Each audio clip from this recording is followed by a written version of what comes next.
느헤미야를 힘들게 했던 것은 사람 때문이었죠. 막 느헤미야한테 함부로 막 화를 내고요.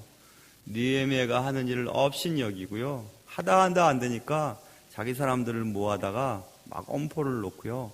그랬습니다.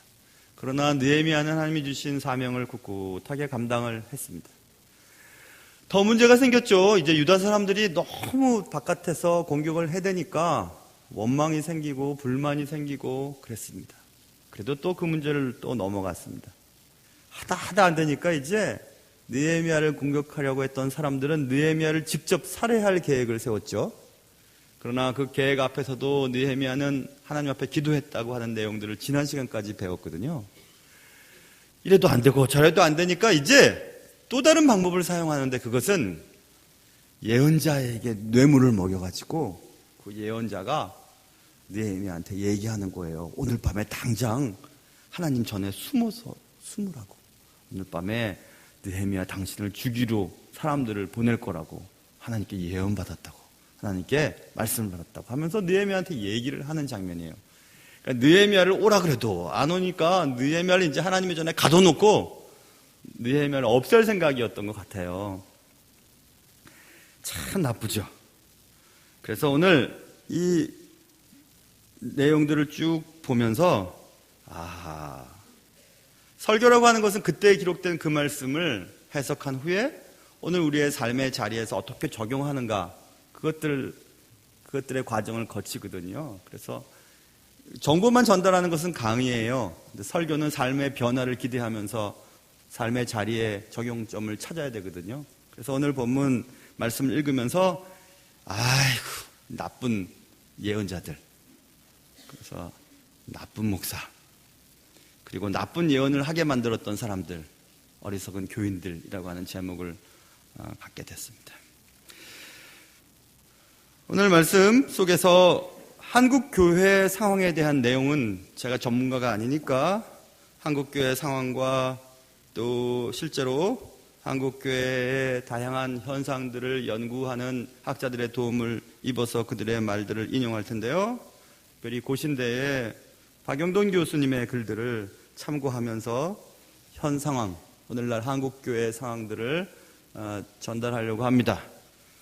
그 얘기들을 그의 글을 참조했음을 먼저 밝힙니다. 오늘 말씀이 이렇게 시작됩니다. 보세요. 이후에 10절에 이후에 앞에 있었던 많은 일들, 그 다음에 이런 일이 있었다 이렇게 시작되면서 스마야라고 하는 사람들이 나오죠. 그리고 좀 뒤에 내려가 보면 발음을 잘 하려고 해도 발음이 잘 안 돼요. 노아랴, 여자 이름인데요. 이름 이상하게 여러분 해보세요. 노아랴, 발음이 잘 안 돼요. 노아랴라고 하는 여자 선지자와 그 밖에 남은 선지자들에 대한 얘기가 나오거든요. 근데 스마야라고 하는 슈마야라고 하는 이 단어는 여호와께서 들으셨다라는 뜻이에요. 한국말로 엘 혹은 야자 들어가는 것은 하나님이라고 하는 히브리 말이 들어있다고 언젠가 설명드렸잖아요. 스마야, heard by 여호와라고 하는, 하나님에 의해 들림을 받았다, 하나님이 들으셨다 이 뜻이죠. 노아랴, 야자 들어가죠. 그래서 노아랴라고 하는 것은 여호와의 친족, 여호와와 만났다 이런 뜻이거든요. meeting with 여호와라고 하는 뜻이에요. 그래서 하나님과 만났다. 그러니까 하나님과 만났으니까 얼마나 잘 하나님의 뜻을 전달하겠어요, 그죠? 하나님께서 들으셨으니까 그 기도를 얼마나 들으셨겠어요. 그래서 말을 이름 참 좋죠. 스마야, 노아랴. 그리고 그 밖에 선지자라고 하는 것은 히브리 말로 나비라고 하는 단어를 쓰거든요. 나비는 신의, 하나님의 뜻을 보여주는 사람이에요. 그래서 예언자 혹은 대변자라는 뜻이거든요. 하나님의 뜻을 보여주는 사람들이 모두 다 희한한 짓을 하는 장면이 나와요. 그래서 여기서 하나님의 뜻을 깨닫고 사람들에게 전달하는 역할, 그 기능, 그 직능을 가진 자들을 오늘날로 보면 목사로 본 겁니다. 그래서 목사라고 얘기하고 이 성경 말씀을 적용해 나가도 큰 무리가 없을 것 같아요. 그래서 그렇게 이제 이해하려고 합니다. 오늘 본문에 보면 스마야가 노아랴와 남은 선지자들이 거짓된 예언을 해요. 그런데 12절 보시면 느헤미야가 스마야가 얘기했던 오늘 너를 죽이려고 사람들이 올 테니까 하나님의 전 외소, 작은 방 뒷 바깥에 있는 그 외소에 들어가 숨으라고. 안 그러면 당신 죽을 거라고. 이런 얘기를 하자 느헤미야가 아니라고 이렇게 얘기하는데 12절 깨달은지 깨달았어요. 느헤미야가. 그는 스마야예요. 자신에게 그렇게 예언했. 하나님 그렇게 말씀하셨으니까 숨으세요 라고 했던 그 스마야는 하나님께서 보내신 바가 아니었음을 깨닫게 된 거예요. 자, 그래서 여기서 우리 먼저 이런 생각을 해볼 수 있어요. 나쁜 목사, 하나님의 말씀을 전달한다고 하는 저 같은 사람들, 저도 포함될 거예요 아마. 나쁜 목사는요, 하나님이 목사에게 주신 말씀을 전하지 않아요. 그거 상관없어요. 그냥 자기만 하는 거예요. 나쁜 목사예요.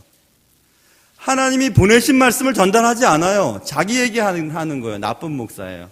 오늘 본문에 하나님의 보내신 거는 상관없는 목사, 나쁜 목사예요.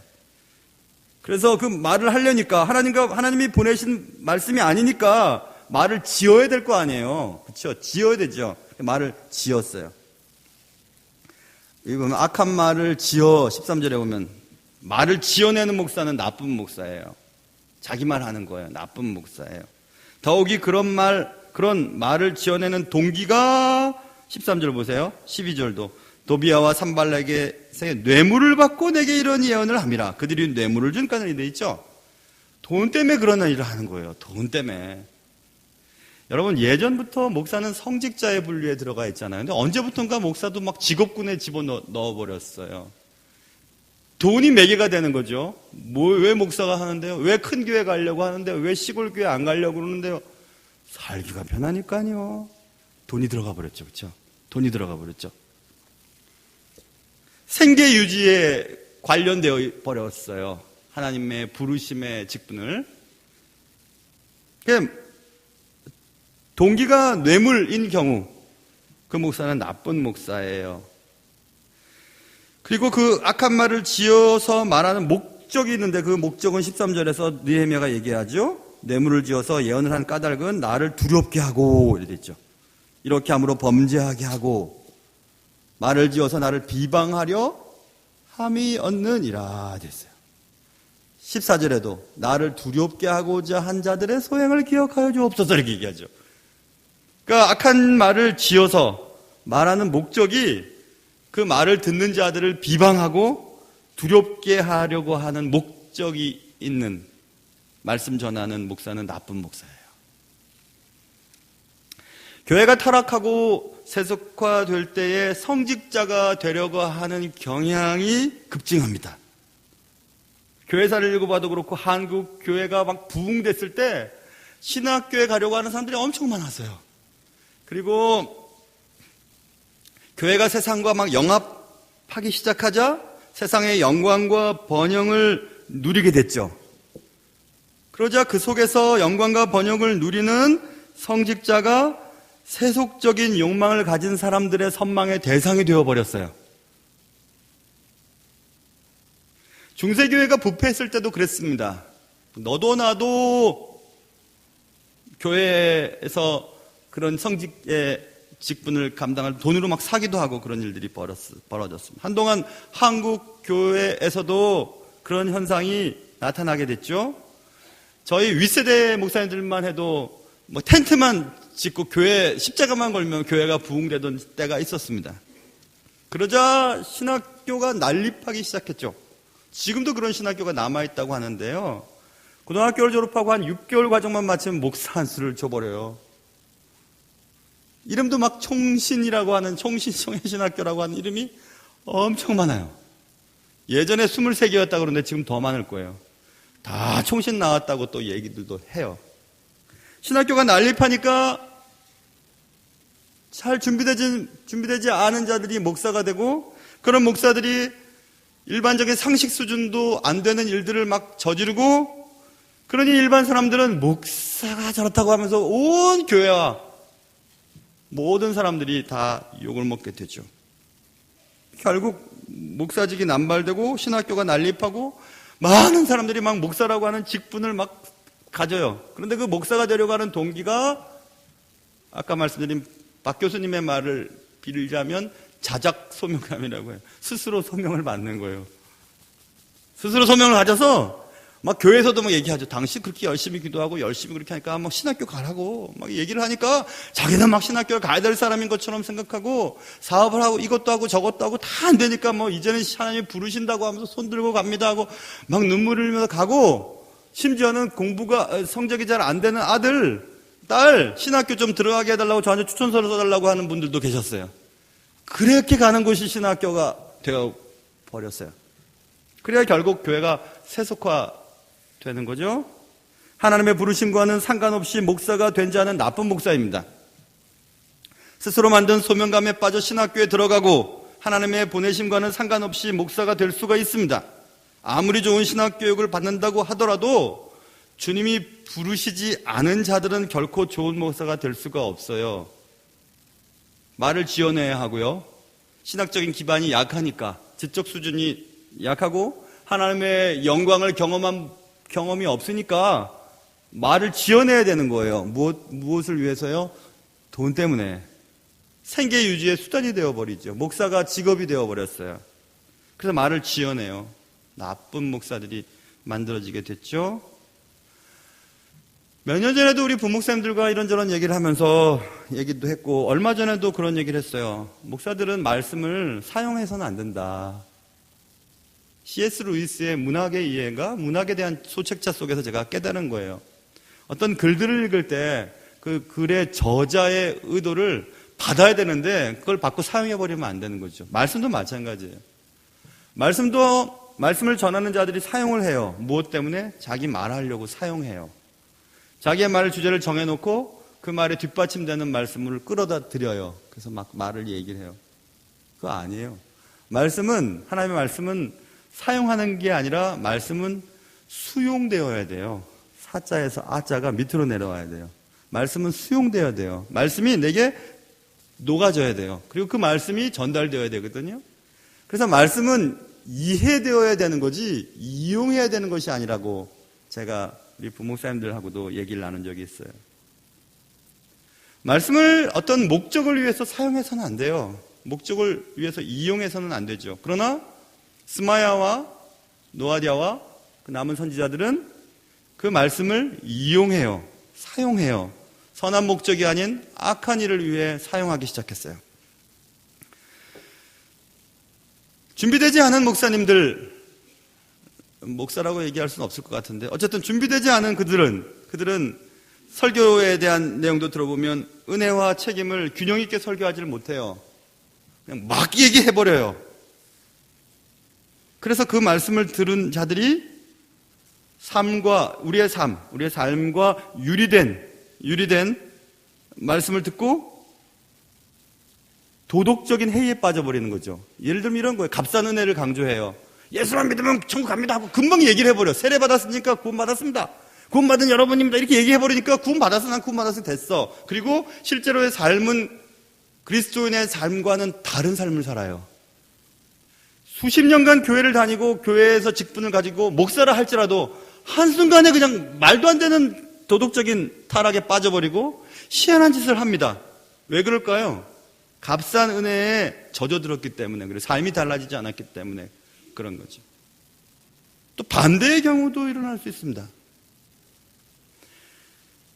말씀을 듣고 율법적인 강조를 하는 말씀만 계속 들으면 이것 아니면 안 된다고 생각해요. 이것 아니면 하나님이 막 진노를 내실 것이라고 생각해요. 새벽기도에서 은혜 받은 사람 새벽기도에 빠지면 죽을 것 같아요. 뭐 기도 안 하는 사람은 기도하는 사람은 기도를 빠지면 하나님 죽이실 것 같아요. 그렇지 않아요. 만약 그렇다면 여기 지금 아무도 없는 사람 앞에서 저도 설교할지도 몰라요. 아니 죄가 없어지든가.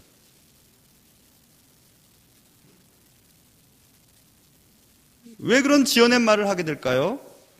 그 자신의 돈, 생계 유지를 위해서 혹은 자신의 인기나 혹은 좀 더 큰 목적, 교회의 부흥을 위해서 번영과 승리에 대한 말씀을 도구로 삼아요. 예수 믿으면 잘 된다고, 예수 믿으면 건강하다고, 예수 믿으면 학교 애들 잘 들어간다고 얘기해요. 꼭 그렇지는 않아요. 지어낸 악한 말로 사람을 비방하고 두렵게 하는 대로 용도로 사용해요. 나쁜 목사지요. 말씀은 죽은 자를 살릴 수 있어요. 말씀 듣고 살아나거든요. 그러나 건강한 자를 병들게도 만들 수 있어요. 나쁜 목사는 지난주에 설명드렸던 것처럼 구원을 위해 선택받은 자가 아니라 그 당사자가 교회 사역을 위해 하나님이 일시적으로 선택하신 사람들이에요. 그들이 가지고 있는 말 잘하는 것, 인물 좋은 것, 많이 배운 것, 사람들을 좋아하는 것, 뭐 이런 것, 은사들을 사용해서 그 은사는 구원과는 상관없는 은사입니다. 재능을 말하는 거예요. 카리스마틱, 그래서 카리스마, 하나님이 주신 선물로 받은 독특한 남들이 갖고 있지 못한 것을 가지고 교회 사역을 위해 하나님 필요해서 부르신 사람들이에요. 그래서 나쁜 목사는 하나님의 사람이 아니에요. 나쁜 목사는 그냥 나쁜 목사일 뿐이에요. 그게 오늘 본문에 나와 있는 스마야와 노아디아와 그 밖의 선지자들입니다. 악한 말을 지어서 하나님의 사람들을 비방하고 두렵게 만들고 결국 하나님의 뜻을 저지하기 위해 거짓된 예언을 하는 자들이었습니다. 그런데 여러분 한번 생각해 보세요. 이 스마야와 노아디아와 그 밖에 남은 선지자들이 그럴 수 있었던 이유가 어떤 것일까요? 돈을 주면 그들이 거짓 예언을 할 수 있고, 돈을 주면 하나님의 뜻이 아닌 것들도 막 예언할 수 있는 일들이 그동안 있었으니까 그렇게 하지 않았겠어요? 그러니까 스마야와 노아디아와 그 밖에 선지자들이 하나님께서 보내신 바가 아닌 것을 말하고 뇌물을 받고 예언을 하고 악한 말을 지어 비방하고 느헤미야를 두렵게 하고자 한 그들의 소행이 어떻게 가능할 수 있을까? 그것은 그렇게 해왔기 때문에 그런 거죠. 죄는 가만히 있지 않습니다. 욕심이 잉태하면 죄를 낳고 죄가 장성하면 사망을 낳게 되어 있죠. 죄는 결국 모든 것을 망하게 하고 죄의 결국은 파멸입니다. 스마야와 노아디아와 그 밖의 선지자들이 그렇게 할 수 있었던 이유는 당시 사람들은 예언자가 하나님께서 보내신 바가 아닌 말을 해도 분별하지 못했기 때문이고, 사람들은 예언자에게 뇌물을 주고 듣고 싶은 말을 하게 만들 수 있었기 때문이고, 사람들은 하나님의 사람들을 두렵게 하고 비방하기 위해 예언자들을 돈으로 이용할 수 있었기 때문이었음을 알 수 있죠. 결국 그들, 일반 백성들은 스마야와 노아디아와 남은 선지자들을 타락시켜 버렸어요. 거짓과 돈과 권력에 물들어 버리게 만들었죠. 죄는 갑자기 생기는 것이 아니라 점진적으로 생기는 것입니다. 누군가 교회 열심히 생활하는데 갑자기 도덕적으로 막 타락을 하고 희한한 짓을 했어요. 저 사람이 어쩌다 저렇게 실수를 했지? 실수 아니에요. 그 속에 계속 누적되어 있던 죄가 밖으로 드러난 것 뿐이에요. 우연하게 발생되는 죄는 없습니다. 범죄는 없어요. 폭력과 사기도 마찬가지죠. 생각지도 않았는데 어쩌다가 시작되지 않습니다. 그런 경향을 갖고 있고 그런 생각들을 하고 있고 그런 행동들을 조금씩 해보고 나서 아무 문제가 없었어요. 그러니까 그렇게 하는 거죠. 오늘 스마야와 노아디아와 그 남은 선지자들이 돈을 받고 악한 말을 지어 하나님의 사람인 느헤미야를 두렵게 하고 비방하고 잡아 죽이려고 하는 일에 동참했던 이유는 그들이 그렇게 살았기 때문에 그렇게 행동했던 것입니다. 시편 1편에 복 있는 자는 이렇게 얘기하면서 무엇 하지 않고 무엇 하지 않고 무엇 하지 않고 이렇게 됐다 그랬죠. 그걸 반대로 들어보면 복 있지 않은 사람은 죄인은 이런 것입니다. 악인들의 꾀를 따릅니다. 따라다녀요. 그러다가 죄인들의 길에 서요. 죄인들 같이 막 얘기해요. 그러다가 오만한 자들의 자리에 앉아버려요. 주저앉아서 이제 완전히 그 일을 하게 돼요. 그 죄의 흐름이에요, 여러분. 흐름은 막을 수가 없어요. 여러분, 나쁜 아이들 배후에 어리석은 부모가 있기 마련이에요. 나쁜 목사 배후에는 어리석은 교인들이 있습니다. 아유, 당신은 뭐 그렇게 교회 열심히니까 신학해보라고 하는 한마디? 당신은 하나님의 사람이니까 뭐 하나님의 일 아니에요, 여러분. 하다 안 되니까 신학한다고요? 그것도 아니에요.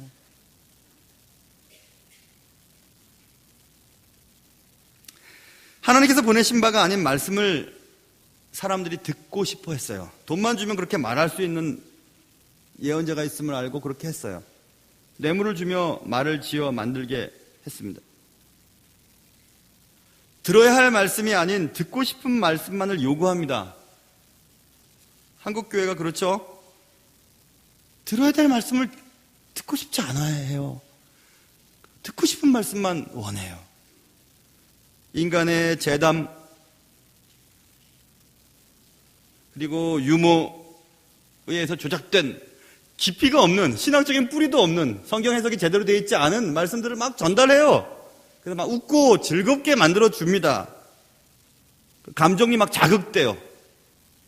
그래서 말씀에 은혜 받았다고 해서 돌아가요. 근데 삶의 자리는 하나도 달라지지 않아요. 그렇게 세계적인 대단한 영향력을 주었던 교회들도 한순간에 막 훌쩍해버립니다. 결정권자들의 생각이 막 달라져 버리고 막 얼마나 많은 비난을 받는데도 도대체 깨닫지를 못해요. 왜 그럴까요? 뭐가 잘못됐죠? 성경 말씀이 제대로 강해되어지지 않았기 때문 아닐까요? 하나님의 뜻이 제대로 학습되어지지 않았기 때문은 아니겠습니까? 오늘날 이 시대의 성도들은 감정을 자극하고 속을 시원하게 만들어주는 설교를 따라다녀요. 그리고 그렇게 자신의 독특한 입담과 감각을 사용해서 성도들의 속을 시원하게 만들어주는 재주를 가진 목사를 따라다녀요. 목사의 개인적인 삶, 그리고 그의 도덕적인 수준, 그의 거짓과 거짓되지 않은 것은 상관이 없어요. 그냥 내가 거기 가서 말씀을 들으면 좋으니까 그런 건 다 잊어버리고 그냥 가는 거예요. 그냥 가요. 거룩한 삶과는 상관없는 성공, 승리, 번영의 늪에 빠져버리죠. 참된 목사에게는 은사와 열매가 함께 나타나야 되거든요. 그런데 교인들은 설교만 잘하면 됐지 내게 좋은 말만 해주면 됐지 라고 여기고 그것들만 바래요. 돈을 쥐고 말입니다. 교육자들이 혹은 목사들이 하나님 말씀을 전하는 자들이 생계 유지가 걸려 있으니까 대부분의 교회는 쫓겨나면 안 되지, 이러다가 교인들 마음 상하게 만들어서 그렇게 하면 안 되지 하면서 말을 못 하는 거죠. 그러니까 말을 지어내기 시작하는 거예요. 본문의 뜻과는 다른 얘기를 해요. 본문의 뜻과 같은 얘기를 해도 사람들의 생각에는 율법적인 것이나 혹은 잘못된 신학의 베이스에서 자란 성도들은 말씀을 왜 저렇게 해? 라고 얘기하게 되죠. 말씀대로 살아보겠다고 고민을 하고 가슴을 치고 뒹구는 경향이 없어요. 그죠? 가만히 앉아서 젖이나 받아먹고 목사들이 얼러주는 단맛에 취해서 그냥 살아가는 것입니다. 큰 교회가 목사뿐만 아니라 교회에 힘 있는 사람들의 모든 관심이 대상이 됐어요. 큰 교회를 만들면 나도 커질 거라고 생각해요. 그런 교회에 나는 목사예요. 그것으로 위안을 삼아요. 아닙니다. 그런 것 아닙니다.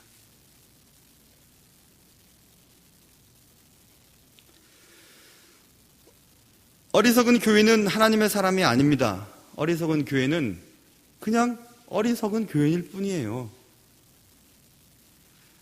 만약 목사가 선망의 대상이 아니고 멸시와 천대의 대상이 되고 목사가 걸어가야 할 길이 가난과 고난으로 가득 차 있다면 그래도 목사 되겠다고 하는 사람들이 많이 올까요? 아니요.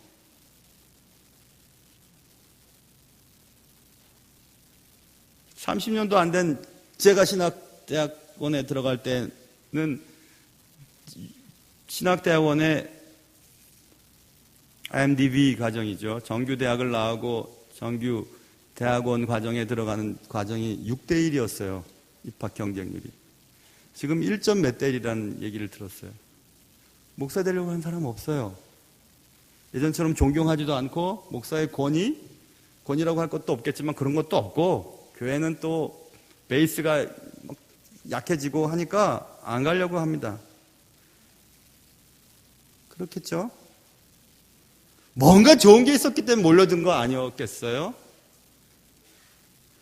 전통적으로 서구에서는 육체의 질병을 고치는 의사, 사회적인 병폐를 고치는 법률가들, 인간의 영혼을 치유하는 목사, 이 세 부류를 양산하기 위해 전문 대학원이 생겼죠. 그래서 일반적으로 미국도 하버드나 프린스턴이나 예일이나 그런 모든 좋은 대학들이 다 신학교에서 출발했거든요. 그래서 그 3개의 전문 대학원들은 전문적인 것들을 인정해줘요. 보세요. 사회적인 병폐를 치료하고 육체의 질병을 치료하고 영혼의 질병을 치유하니까. 그래서 다른 대학원보다 공부하는 연한이 깊어지죠. 더 늘어나죠. 인턴과 레지던트 같은 것을 하는 것처럼 전도사도 하고 목격 전도사도 하고 전도사도 하고 강도사도 하면서 또 목사가 되는 이런 과정들을 정규 과정을 밟잖아요. 전문직으로서의 지식과 품위가 존중받았던 때가 있었습니다. 그러나 최근 사태를 한번 보세요. 전문직으로서의 지식과 품위를 가져야 할, 가장 그러지 말아야 할 법을 집행하는 자들의 사람들이 가장 법과는 상관없는 행동들을 하면서 죄를 저지르고 있다는 것을 우리는 보면서 얼마나 마음이 아파요. 그렇죠? 가장 하나님의 법을 준수해야 할 사람이, 하나님의 말씀을 가감없이 선포해야 할 그 사람이 가장 하나님의 법과는 상관없는 일들을 말하고 저질러요. 그게 나쁜 목사라는 거예요. 그래서 나쁜 목사를 만드는 어리석은 교인들은 그렇게 공부를 해서 정규 과정을 말하는 것입니다. 그렇게 공부를 해서 그렇게 교회 현장에 왔는데도 인간의 경험, 자기가 지금까지 지내온 신앙의 색깔, 나이, 사회적인 그런 것들로 가지고 전문적인 것들을 억압해요. 그리고 듣고 싶은 말을 요구해요. 그리고 하나님이 원하시지도 않는 말대로 목회를 하라고 얘기를 해요. 그러니 나쁜 목사가 되고 나쁜 목사를 만드는 것은 나쁜 교인들 아니겠습니까? 세상에서 별 볼 일 없었던 사람일수록 교회에서의 직분을 섬김이 아닌 벼슬로 여기는 경향을 갖습니다. 세상에서 얻지 못한 인정 욕구가 발동하여 교회에서 그것을 성취하려고 들기 때문에 그렇습니다. 교회 내에서는 매우 빨리 그리고 아주 쉽게 그것들을 얻을 수 있기 때문에 그래요. 과거에 목사가 되려고 하는 사람들이 많았지만 지금은 그렇지 않아요. 왜냐하면 목사의 삶이 힘드니까. 사회적인 일반적인 삶의 생계 유지조차도 되지 않으니까. 또 그래야만 된다고 사람들은 요구해요. 목사들은 경건해야 하고 가난해야 되고 돈 밝히면 안 되고 그렇게 얘기를 해요. 그러니 안 가요. 그 대신에 교회 내에서는 직분자가 되려고 하는 사람들은 몰려들어요. 왜 그렇죠? 교회 내에서는 직분이 되면 얻는 특권이 생기기 때문에 그런 건 아니에요. 만약에 교회에서 어떤 직분이 될 때, 직분을 가졌을 때 희생해야 되고 자신의 돈을 막 넣어야 되고 예배 빠지지 말아야 되고 기도하는 데는 앞장서야 되고 헌신해야 되고 욕먹어야 되고 그렇게 만약에 주어진다면 누가 하려고 그러겠습니까? 근데 뭔가 좋은 게 주어졌기 때문에 그렇게 되려고 하는 건 아니에요. 그래서 투표까지 하는 거 아니겠습니까? 교회마다. 뭐가 투표가 필요해요? 아무도 되지 않는데 하나님 앞에 내가 너무 감사해서 내가 이 일을 하겠습니다. 그런 양상이라면 누가 투표를 할 필요가 있겠어요? 또 그거 됐다 안 됐다 하고 싸우고 슬퍼하고 교회 안 나간다고 그런 일들이 왜 생기겠어요? 뭔가 잘못됐죠. 분명히 잘못돼 가고 있는 거 맞죠? 잘못되고 있어요. 교회가 세상이 교회인지 모르겠어요. 나쁜 목사, 어리석은 교인. 목사는 목사대로, 교인은 교인대로. 한국교회 타락은 이처럼 나쁜 목사와 어리석은 교인들이 만들어낸 합작품인 결과예요. 오늘도 여전히 바보들 행진은 계속되고 있습니다. 나쁜 목사, 어리석은 교인. 나쁜 목사, 어리석은 교인. 칙칙 가요. 나쁜 목사, 어리석은 교인. 가다가 분명히 전복되겠죠? 틀리면 그렇게 될 것 같아요.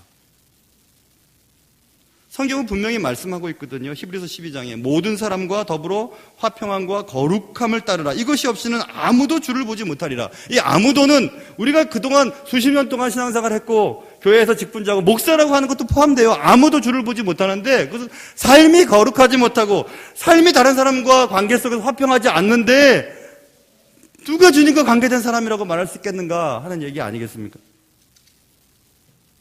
그럼 이제 어떻게 해야 되죠? 이런 상황 속에서 분명히 이렇게 하다가 탈선할 것 같은데 한국 교회와 우리들의 신앙도 탈선할 것 같은데 어떻게 해야 되겠습니까?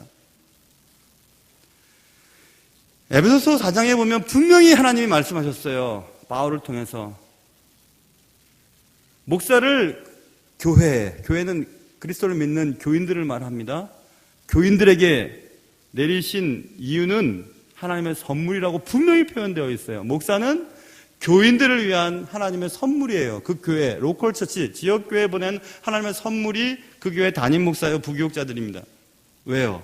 에베소 4장에 보면 그가 어떤 사람은 사도로, 어떤 사람은 선지자로, 어떤 사람은 복음 전하는 자로, 어떤 사람은 목사와 교사로 삼으셨으니. 그럼 주일학교 교사도 아니요. 목사인 교사를 말해요. 목사요 교사를 말해요. 그러니까 가르치는 장로, 목사를 말하는데 이 목사를 사도로 표현하기도 하고 선지자로 표현하기도 하고 복음을 전하는 자로 표현하기도 했는데 그것을 목사라고 얘기했어요. 이는 왜냐하면 그들을 보내신 목적은 성도를 온전하게 하며 봉사의 일을 하게 하며 그다음 그리스도의 몸을 세우려 하심이라 써 있어요. 성도들을 온전하게 만들기 위해서 주신 하나님의 선물이에요. 목사는 교회를 건강하게 만들고 교회를 세우기 위해서 주신 하나님이 그 교회에 보내신 그 교인들에게 보내신 선물이거든요.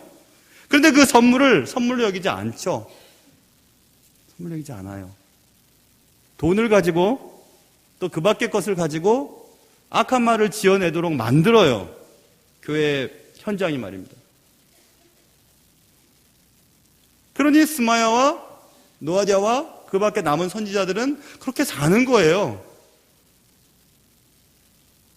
나쁜 목사는 성도들의 눈치를 살펴야 해요. 성도들의 영혼에는 상관이 없어요. 왜냐하면 살아야 되니까. 어리석은 교회는 단맛만 기대해요. 그게 듣기 좋으니까. 희생과 헌신은 듣기 싫어요. 불편하니까. 대교회를 꿈꿔요. 왜냐하면 대교회는 낮쯤 일 안 해도 괜찮으니까. 수년 동안 등록 안 해도 괜찮으니까. 내가 헌금 좀 안 해도 누군가 하니까 하고 숨어버립니다. 교인의 익명성이라고 하는 것은 교회 내에서 있을 수 없는 얘기예요.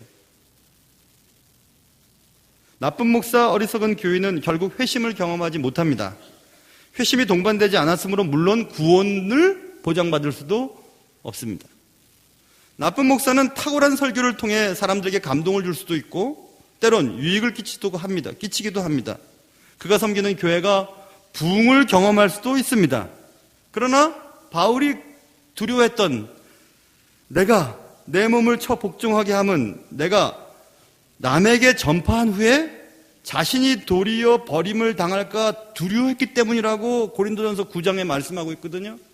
내가 주님을 위해서 복음을 막 전해요. 구원받기 위해서 막 복음을 전했는데 내 영혼은 구원받지 못할 것이 두려웠어요. 그래서 나는 있는 대로 전하겠다는 것입니다.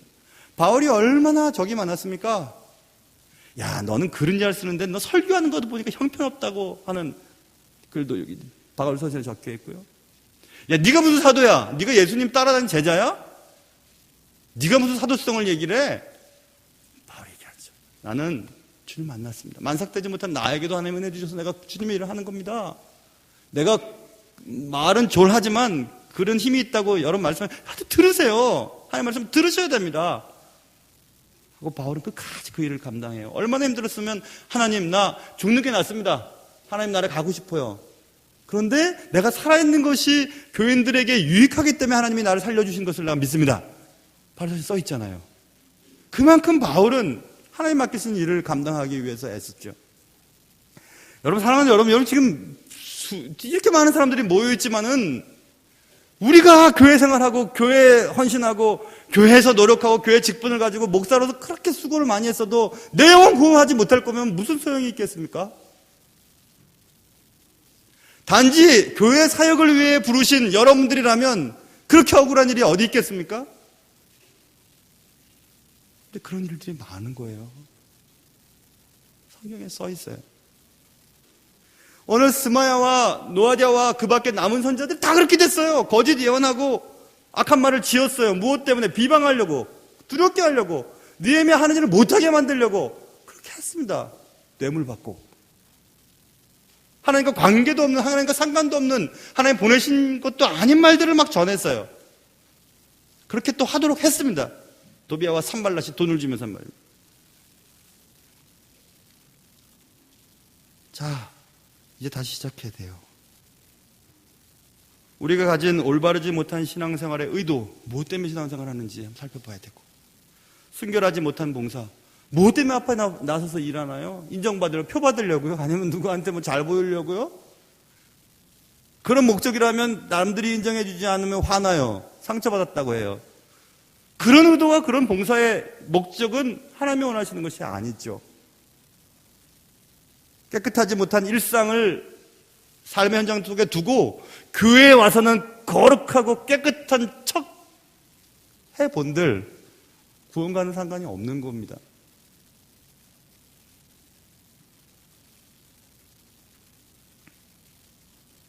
그래서 아마 주님께서 다시 예수라고 하는 말씀으로 올해 우리의 마음이 다시 한번 재정돈되기를 원하시는 것 같아요.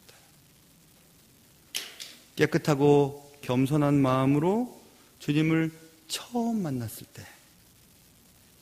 때와 같은 순수한 사랑, 헌신을 주님은 회복하기를 바라고 계십니다. 본문에 등장하는 스마야와 노아디아와 남은 선지자들이 쫓았던 저급한 욕망,